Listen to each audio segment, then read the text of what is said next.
ഇദ്ദേഹത്തിന് ഞാൻ മറ്റൊരു തരത്തിലാണ് എൻ്റെ മനസ്സിൽ കീപ്പ് ചെയ്തിരിക്കുന്നത്. കുമ്മനത്തിന്റെ കാല് തൊട്ട് തൊഴും, പിണറായി വിജയന്റെ കാല് തൊഴും ഇല്ല ഒരിക്കലും. അതിൽ തന്നെ വ്യക്തമല്ലേ താങ്കൾ ബി ജെ പി അത് ബി ജെ പിക്കാരനാണ്. നാളെ എൻ്റെ അച്ഛൻ വന്നു കഴിഞ്ഞാൽ ഞാൻ കാലുവിട്ട് നമസ്കരിക്കില്ലേ? ആ റിലേഷൻ മനസ്സിലുള്ള വികാര പ്രകടനമാണ്. സ്റ്റാലിൻ ദേവൻ ഇതിന്റെയൊക്കെ പിന്നാലെ നടക്കുന്ന ഈ കോടികളുടെ ഇടപാടിൽ കണ്ണുവെച്ചിട്ടാണെന്നൊക്കെ ചില തൽപര കക്ഷികൾ പറയുന്നു. അവിടുത്തെ ആൾക്കാർക്ക് ഈ വസ്തു വക്കഫല്ലാതായി കിട്ടിക്കഴിഞ്ഞാൽ എനിക്കെന്ത് ഉപയോഗം? അവർക്ക് എനിക്കെന്ത് തരാൻ പറ്റും? കമ്മീഷൻ തരാമല്ലോ. എനിക്കവർ വേളാങ്കണ്ണി മാതയുടെ പ്രതിമ ആൾറെഡി തന്നു കഴിഞ്ഞു.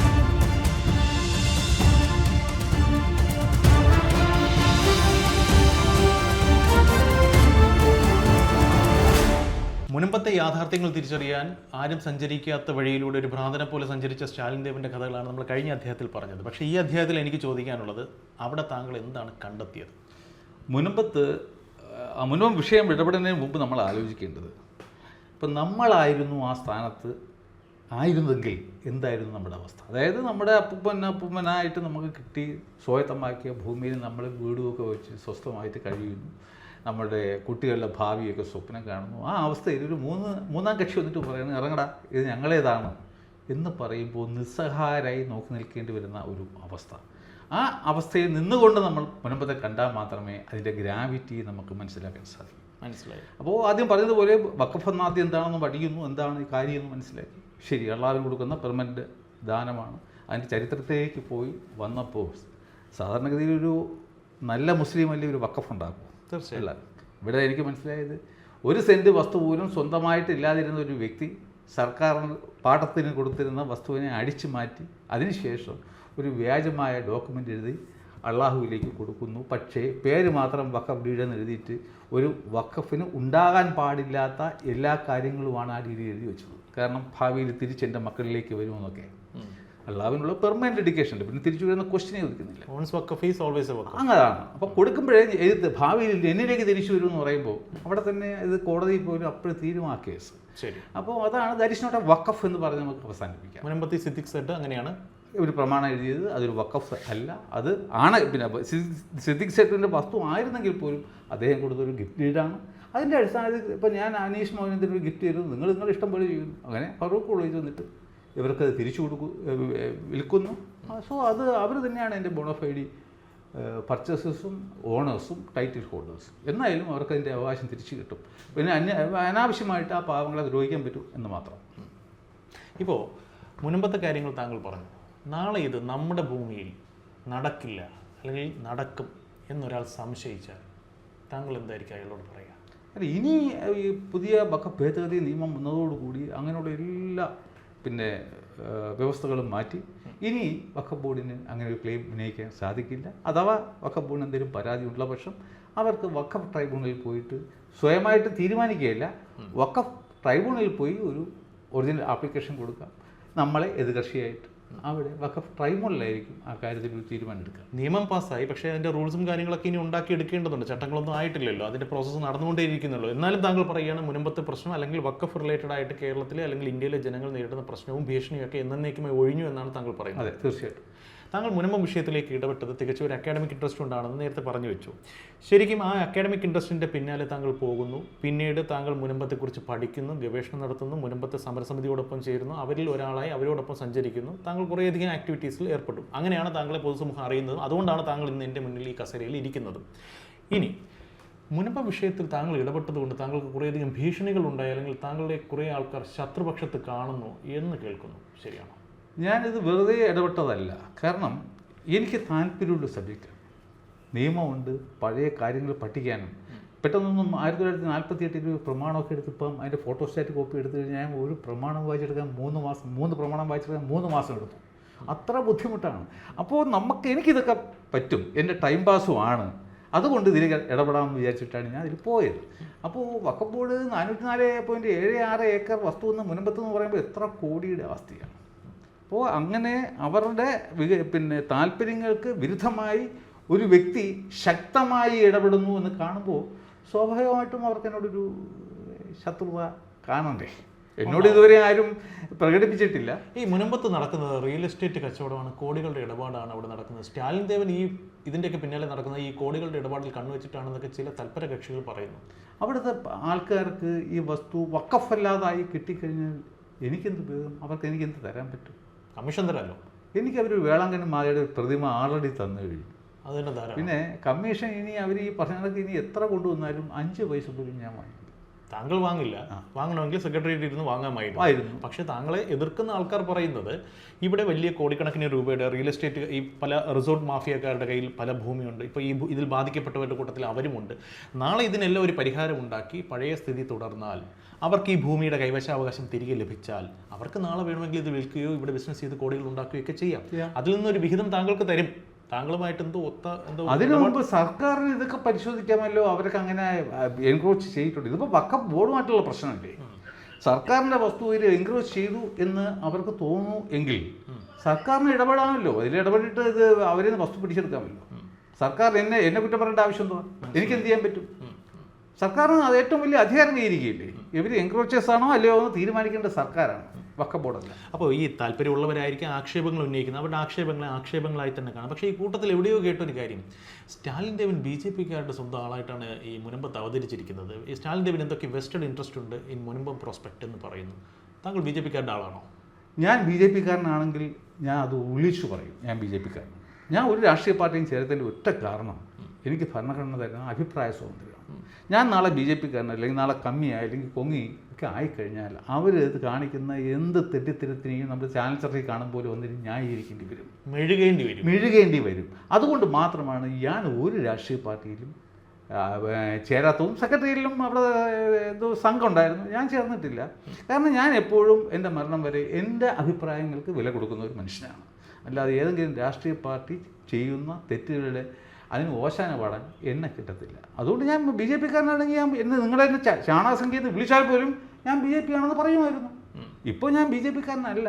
എന്നെക്കൊണ്ട് BJP-ക്ക് ഇപ്പോൾ ഉപയോഗം ഉണ്ടായി. കാരണം ഈ ഭേദഗതി ബില്ലിൽ 2A പ്രകാരം ഒരു പരിഹാരം മുനമ്പത്തിന് വരും എന്ന് കണ്ടെത്തിയത് ഞാനാണ്. താങ്കൾ ആദ്യത്തെ അദ്ദേഹത്തിൽ പറഞ്ഞൊരു കാര്യമുണ്ട്, താങ്കൾ ചിലർ ക്രിസംഖ്യ എന്ന് വിളിക്കുന്നത്. താങ്കൾ ഈ സംഖ്യയായ ക്രിസ്ത്യാനിയാണ് എന്നുള്ളൊരു ധാരണ മുനമ്പം വിഷയത്തിലെ ഇടപെടൽ കാരണം ചിലർ ഒരു ആക്ഷേപമായി ഉന്നയിക്കുന്നു. ഈ ക്രിസംഖ്യ എന്ന് ആരെങ്കിലും പച്ചയ്ക്ക് മുഖത്തോക്കി വിളിച്ചിട്ടുണ്ടോ? കമൻസ് കിട്ടിയിട്ടില്ല, പച്ചയ്ക്ക് മുഖത്തൊക്കെ ആരും വിളിച്ചിട്ടില്ല. പിന്നെ നമുക്ക് അന്വേഷണം അറിയാമെന്നുള്ള നമ്മളൊരു കോമൺ ഫ്രണ്ടാണ്, ഞാൻ പേര് പറയുന്നില്ല, ഈ ചാനൽ ചർച്ചയിലൊക്കെ വരുന്നൊരു കക്ഷിയാണ്. പുള്ളിയുടെ ഒരു സുഹൃത്ത് പറഞ്ഞു, അദ്ദേഹം വിചാരിച്ച് ഇദ്ദേഹം കമ്മ്യൂണിസ്റ്റാണെന്നാണ്. ഈ വഖഫ് വന്ന് പുള്ളിയോട് പറഞ്ഞതെന്ന് പറഞ്ഞു, ഈ ഒരു സ്റ്റാൻലി ദേവനുണ്ട്, ഒരു രക്ഷയില്ല വഖഫിൻ്റെ ചർച്ചയിൽ. പുള്ളി നാടാരാണെന്ന് തോന്നി. നാടാന്മാരൊക്കെയാണ് സാധാരണ ക്രിസ്ത്യാനി പേരും ഹിന്ദു പേരും കൂടെ ചേർത്ത് ഇടുന്നതെന്ന് പുള്ളിയോട് പറഞ്ഞതായിട്ട് പുള്ളി എന്നോട് പറഞ്ഞു. അപ്പോൾ എന്നെ ഇപ്പോൾ ചാനൽ ചർച്ചയിലൊക്കെ വിളിക്കാൻ ഞാൻ പറയും, എനിക്ക് ഈ രാഷ്ട്രീയ വിഷയം എനിക്ക് താല്പര്യമില്ല. പിന്നെ എനിക്ക് അറിയാമെന്നുള്ളൊരു സബ്ജക്റ്റിനെ കുറിച്ച് മാത്രമേ ഞാൻ വന്ന് സംസാരിക്കാൻ പറ്റൂ. അത് നിയമപരമായ കാര്യങ്ങളും അങ്ങനെയൊക്കെയുള്ള കാര്യങ്ങളും മാത്രമേ ഞാൻ ചർച്ചയിൽ പങ്കെടുക്കാറുള്ളൂ. ഈ താങ്കൾക്കെതിരെ അതിരൂക്ഷമായ വിമർശനം ഉന്നയിക്കുന്ന ഒരാൾ, ഞാൻ പേര് പറയുന്നില്ല, അയാൾ പറയുന്നത് ഈ സ്റ്റാലിൻ ദേവൻ എവിടെ പോയാലും BJP-കാരുടെ തോളിൽ കൈയിട്ടുകൊണ്ടിരിക്കുന്നു, പഴയ ഗവർണറുടെ കൂടെ നിന്ന് ഫോട്ടോ എടുക്കുന്നു, BJP-യുടെ റെപ്രസെൻറ്റേറ്റീവായി നിലകൊള്ളുന്ന മാധ്യമപ്രവർത്തകൻ്റെ കൂടെ അത്താഴം കഴിക്കുന്നു. ഇതൊക്കെ എന്തോ ഒരു ശരി എവിടെയോ ഇല്ലേ? ശരിയാണ്. കാരണം ഞാൻ ഈ ഒരു പരിഹാരം മുൻപത്തിന് കണ്ടെത്തിയെന്ന് പറഞ്ഞപ്പോൾ ഒരു ഗവർണറായിരുന്ന നമ്മുടെ കുമ്മനം രാജശേഖരൻ സാർ എന്നെ ദിവസം രാത്രി 10 മണിക്ക് എന്നെ വിളിക്കുന്നു. എന്തിനാ? ഞാൻ ആദ്യം പേര് കേട്ടപ്പോൾ കുമ്മനം രാജശേഖരൻ സാർ പറഞ്ഞു. എനിക്ക് പെട്ടെന്ന് ഐ വാസ് ടേക്കൺ അബാക്ക്. ഞാൻ ചാടിക്കൂട്ടി എഴുതിയിട്ട് ഇരുട്ടെന്ന് നീക്കിയ വീട്ടിൽ ചോദിച്ചു. അപ്പോൾ ആൾ കൺഫേം ചെയ്തു. വളരെ പൊളൈറ്റായിട്ട് ഒരു സാത്വികനായിട്ട് ഒരു സന്യാസി വരുന്ന പോലെ പുള്ളി എന്നോട് 1 മണിക്കൂർ സംസാരിച്ചു. എന്നിട്ട് അദ്ദേഹം പറയും, എനിക്ക് നിങ്ങളെ ഒന്ന് കാണണം എന്ന് പറഞ്ഞു. അനീഷ് എന്ന് ആദ്യമായിട്ട് കുമ്മനം രാജശേഖരനായിട്ട് സംസാരിക്കുന്നത് അങ്ങനെയാണ്. അങ്ങനെ ഞാൻ അവിടെ പോവുകയും അദ്ദേഹം എന്നെ ഇരുത്തി അദ്ദേഹത്തിൻ്റെ കാലഘട്ടം ഞാൻ സംസാരിച്ചു. കാരണം അദ്ദേഹത്തിന് എൻ്റെ മനസ്സിന് ഞാൻ വലിയൊരു സ്ഥാനമാണ് കൊടുക്കുന്നത്. നാളെ ഞാൻ നമ്മുടെ മുഖ്യമന്ത്രി പിണറായി വിജയനെ പോയി കണ്ടു ഞാൻ കാലഘട്ടം നമസ്കരിക്കില്ല. ഇദ്ദേഹത്തിന് ഞാൻ മറ്റൊരു തരത്തിലാണ് എൻ്റെ മനസ്സിൽ കീപ്പ് ചെയ്തിരിക്കുന്നത്. കുമ്മനത്തിൻ്റെ കാല് തൊഴും പിണറായി വിജയൻ്റെ കാല് തൊഴും ഇല്ല, ഒരിക്കലും. അതിൽ തന്നെ വ്യക്തമല്ലേ താങ്കൾ BJP? അത് BJP-കാരനാണ്. നാളെ എൻ്റെ അച്ഛൻ വന്നു കഴിഞ്ഞാൽ ഞാൻ കാലഘട്ടം നമസ്കരിക്കില്ലേ? ആ റിലേഷൻ മനസ്സിലുള്ള വികാര പ്രകടനമാണ്. അല്ല കാണിപ്പിക്കാൻ വേണ്ടിയിട്ടല്ല. എൻ്റെ എന്തെങ്കിലും കാര്യസാധ്യതന് വേണമെങ്കിൽ എനിക്ക് പിണറായി കാര്യം തൊട്ട് നമസ്കരിക്കാം. പക്ഷെ ഞാൻ ശീലമെന്നാണ് ഞാൻ പറഞ്ഞതിൻ്റെ അർത്ഥം. മനസ്സിലായി. കുമ്മനം സഹായിക്കുന്നതിനേക്കാളും കൂടുതൽ ഇപ്പോൾ ഇദ്ദേഹത്തിന് സഹായിക്കാൻ പറ്റും. ശരിയാണല്ലോ. But I won't do that. ശരി, എനിക്ക് ചാതന്നു 1 മണിക്കൂർ അവിടെ കംപ്ലീറ്റ് കാര്യങ്ങൾ സംസാരിച്ച് നമസ്കാരം പറഞ്ഞ് തിരിച്ചു പോയി. കൂടെ വന്നപ്പോൾ ഒരു ഫോട്ടോ എടുത്തു. നമ്മൾ കൊച്ചു കുട്ടികളാവുമല്ലോ, ഞാൻ നേരത്തെ പറഞ്ഞ ചെറിയ വട്ടം ഉണ്ടല്ലോ, എൻ്റെ ഫേസ്ബുക്കിലൊന്ന് പോസ്റ്റ് ചെയ്തു പോയി. അതിനുശേഷം ഈ കുമ്മനൻ്റെ ആയിട്ട് ഞാൻ ഒരു ബന്ധമില്ലല്ലേ. പിന്നെ കണ്ടിട്ടില്ല, വിളിച്ചിട്ടുമില്ല. പല BJP-കാരുമായിട്ടും താങ്കൾ ഒരുമിച്ച് യാത്രകൾ ചെയ്യുന്നതായിട്ടും അല്ലെങ്കിൽ ഒരുമിച്ച് വേദികൾ പങ്കിടുന്നതായിട്ടും ഈവൻ BJP അനുഭാവമുള്ള അല്ലെങ്കിൽ BJPയുടെ ചാനലിലെ മാധ്യമപ്രവർത്തകരുമായിട്ടൊക്കെ താങ്കൾ സൗഹൃദം പങ്കിടുന്നതായിട്ടൊക്കെയാണ് ഈ താങ്കളെ എതിർക്കുന്ന ആൾക്കാർ പറയുന്നത്. ഇതെല്ലാം മുനമ്പം വിഷയത്തിൽ BJPയുടെ താല്പര്യം സംരക്ഷിക്കാൻ വേണ്ടി താങ്കൾ അവർ കെട്ടിയിറക്കിയതാണ് എന്നുള്ള നെറേറ്റീവിനെ സബ്സ്റ്റാൻഷിയേറ്റ് ചെയ്യാൻ അവർ പറയുന്ന കാരണങ്ങളാണ്. എൻ്റെ സ്ഥാനത്ത് അനീഷിനെ കെട്ടിയിറക്കിയിരുന്നെങ്കിൽ ഈ ഫലം കിട്ടുമായിരുന്നു? ഇല്ല. കാരണം അനീഷിൻ്റെ കപ്പ് ഓഫ് ടീ അല്ല ഇത്. അതുകൊണ്ട് അവർ എന്നെ കെട്ടിയിറക്കിയതില്ല, ഞാൻ സ്വയമായിട്ട് അവിടെ പോയി ഇറങ്ങി. അതിനൊരു ഫ്രൂട്ട്ഫുള്ളായിരുന്നു എൻ്റെ എൻട്രി. അതുകൊണ്ട് BJPക്കാർ എൻ്റെ അടുത്ത് വന്നു, റിജിജു വന്നപ്പോൾ ഒരു പ്രസംഗം എഴുതി കൊടുക്കാമോ, കാരണം സബ്ജക്റ്റ് എനിക്കറിയാമല്ലോ എന്നാവശ്യപ്പെട്ടു. ഞാൻ അത് എഴുതി കൊടുത്തു. 2A പരിഹാരമുണ്ടെന്ന് കണ്ടെത്തിയത് അവർ എന്നിൽ നിന്നാണ്. മനസ്സിലായി. അപ്പോൾ അവർ ഇങ്ങോട്ട് വന്നതാണ്. ഞാൻ ഒരു BJPക്കാരൻ്റെയും പിറകെ പോയിട്ടില്ല. ഈ മുനമ്പം വിഷയത്തെക്കുറിച്ച് ഞാൻ കുറച്ച് ബാക്ക് ഹിസ്റ്ററി എന്ന് പരിശോധിച്ചപ്പോൾ ഇത് ആദ്യമായിട്ട് പൊതുസമൂഹമൊന്നും വലുതായിട്ട് ചർച്ച ചെയ്യാതിരുന്ന കാലഘട്ടത്തിൽ സ്റ്റാലിൻ ദേവനാണ് ഇതൊരു വിഷയമായി കുത്തിപ്പൊക്കിക്കൊണ്ട് വന്നത് എന്നുള്ളത് ഒരു ഭാഗത്ത് അവിടെ നിൽക്കട്ടെ. താങ്കൾ ഏതൊക്കെയോ മാധ്യമങ്ങളെ സമീപിച്ചു, ഒരു പട്ടികൾ പോലും താങ്കളുടെ വാക്ക് കേട്ടില്ല എന്നും താങ്കളുടെ ഒരു സുഹൃത്തിനോട് പറഞ്ഞ വാക്കുകളാണ് ഞാൻ ഈ കോട്ട് ചെയ്ത് പറയുന്നത്. ഒരു പട്ടി എൻ്റെ വാക്ക് കേൾക്കാതെ ഇപ്പം ഞാനൊരു സ്വന്തമായിട്ടൊരു യൂട്യൂബ് ചാനൽ അങ്ങ് തുടങ്ങി എന്നൊക്കെ താങ്കൾ ഒരു സുഹൃത്തിനോട് പറഞ്ഞതായി ആ സുഹൃത്ത് എന്നോട് പറഞ്ഞു. കാരണം ഞാൻ നേരത്തെ പറഞ്ഞില്ലേ, എനിക്ക് ബൈപ്പോളാറിൻ്റെ ഇതുണ്ട്. ഞാൻ ആദ്യം തൊട്ട് ഈ വഖഫിനെ കുറിച്ച് പഠിക്കുക, ആധികാരികമായിട്ട് പഠിച്ചതിന് ശേഷം ഞാൻ ഈ ചാനൽ ചർച്ചയെ കാണുമ്പോൾ ഷഹീദ് പണിക്കർ അതും കൂടെ പറഞ്ഞിരുന്നെങ്കിൽ, അല്ലെങ്കിൽ ശങ്കുട്ടി ദാസ് ഇതിങ്ങനെ പറഞ്ഞിരുന്നെങ്കിൽ എന്നങ്ങനെ ഇരുന്നപ്പോൾ ഞാൻ കേരളത്തിൻ്റെ മുകളിൽ നിന്ന് തുടങ്ങുകയാണെങ്കിൽ ഞാൻ ശങ്കുട്ടി ദാസുമായിട്ട് ബന്ധപ്പെട്ടു, KS രാധാകൃഷ്ണൻ സാറുമായിട്ട് ബന്ധപ്പെട്ടു. ശരി. പിന്നെ വേറൊരു BJPയുടെ പ്രസിഡന്റ് ഉണ്ട്, എറണാകുളംകാരനാണ്, ഇന്നാളെ ഏതോ രാധാകൃഷ്ണൻ. പിന്നെ TG മോഹൻദാസിനെ വിളിച്ചു, വലിയ ഭവ്യതയോടുകൂടി. നമ്പരൊക്കെ വളരെ കഷ്ടപ്പെട്ട് ഞാൻ, സാർ ഗുഡ് മോർണിംഗ് സാർ, നമസ്കാരം, ഞാൻ സാർ എന്താ കാര്യം, ഇപ്പോൾ സാറിനെ കാണും പോലെയല്ല. ഞാൻ സാർ എനിക്ക് ഈ മുനമ്പ് 610 കുടുംബത്തിൻ്റെ പ്രശ്നമുണ്ട് സാർ, എനിക്ക് കുറച്ച് പോയിന്റ്സ് സാറിനോട് സംസാരിക്കണം. സാറിനാകുമ്പോൾ അതിനോട് പ്ലാറ്റ്ഫോം ഉണ്ടല്ലോ, സാർ ജനങ്ങളോട് വിളിച്ചു പറയണം. ഞാൻ എന്തിനാണ് അതൊക്കെ അറിയുന്നത്? ഞാൻ ഞെട്ടിപ്പോയി. പക്ഷേ ഞാൻ പറഞ്ഞ അല്ല സാർ ഇങ്ങനെയൊക്കെ ഇല്ലല്ല, ഞാൻ എന്തിനാ അതൊക്കെ എൻ്റെ തലയിൽ കയറ്റി വയ്ക്കുന്നു. ഞാൻ സാറിന് നല്ല ബുദ്ധിയും ഓർമ്മശക്തിയും ഉണ്ടെന്ന് എനിക്കറിയാം. അതെ, എനിക്ക് നല്ല ബുദ്ധിയും ഓർമ്മശക്തിയും ഉണ്ട്, അത് നിങ്ങൾക്കെന്താ എന്നും പറഞ്ഞ് ഞാൻ ഓടിച്ചു വിട്ടു. അടുപ്പിച്ചില്ല. ഞാൻ ഷഹീദ് പണിക്കരുമായിട്ട് ബന്ധപ്പെട്ട് ആരും എന്നെ എൻ്റർടൈൻ ചെയ്യില്ല. അതിനുശേഷമാണ് ഞാൻ ഈ യൂട്യൂബേഴ്സിനെ സമീപിച്ചു. എനിക്ക് കുറച്ച് കാര്യങ്ങൾ പറയാനുണ്ട്, നിങ്ങൾ പറയൂ. അപ്പോൾ അന്ന് എനിക്ക് യൂട്യൂബ് എങ്ങനെയാണ് ഓടുന്നത് എനിക്കറിയില്ല. അപ്പോൾ അവർക്ക് സബ്സ്ക്രൈബേഴ്സൊക്കെ കാണുമല്ലോ. അപ്പോൾ അതിൽ ഈ വഖഫിനെ കുറിച്ച് ഞാൻ വല്ലതും പറഞ്ഞാൽ മുസ്ലിം സബ്സ്ക്രൈബേഴ്സ് കളഞ്ഞിട്ട് പോകുന്നുള്ള പേടിയില്ല, അവരും എൻ്റർടൈൻ ചെയ്യില്ല. പിന്നെ ഞാൻ ചാനലുകളെ പറയുകയാണ്. ഇവൻ അനിൽ നമ്പ്യാരുടെ നമ്പറിന് വേണ്ടി ഞാൻ 2 മാസം ശ്രമിച്ചു, കിട്ടിയില്ല.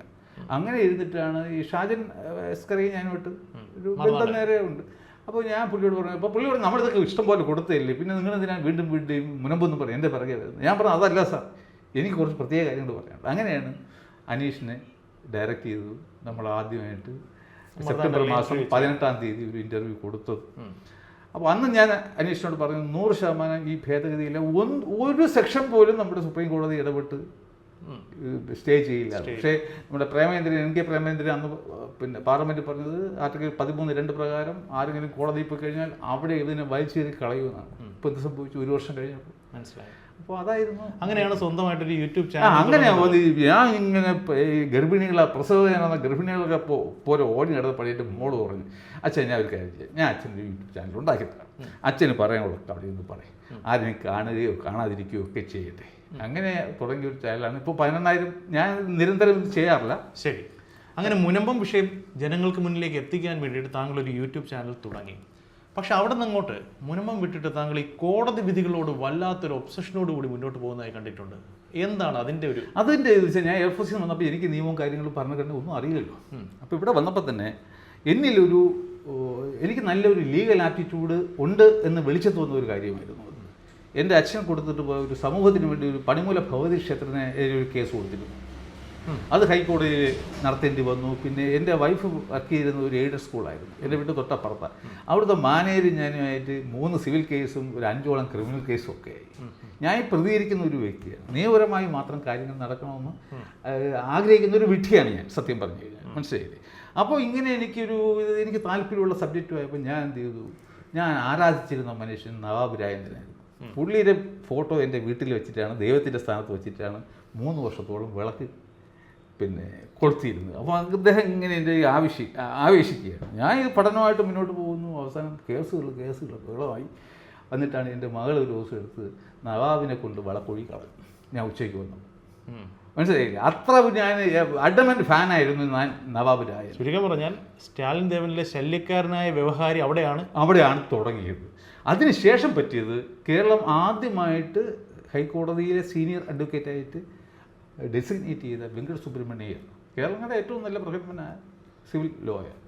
അദ്ദേഹത്തിൻ്റെ ഗുഡ് ബുക്സിൽ എനിക്ക് കയറിക്കൂടാൻ പറ്റി. ആ കഥയിലേക്ക് നമുക്ക് വരാം. കൂടുതൽ വാർത്തകളും വിശേഷങ്ങളും നേരിട്ട് ലഭിക്കാൻ ജനങ്ങളിൽ നിന്ന് ജനങ്ങളിലേക്ക് ജനഭൂമി ന്യൂസ് സബ്സ്ക്രൈബ് ചെയ്യൂ. ബെൽ ബട്ടൺ അമർത്താനും മറക്കരുത്.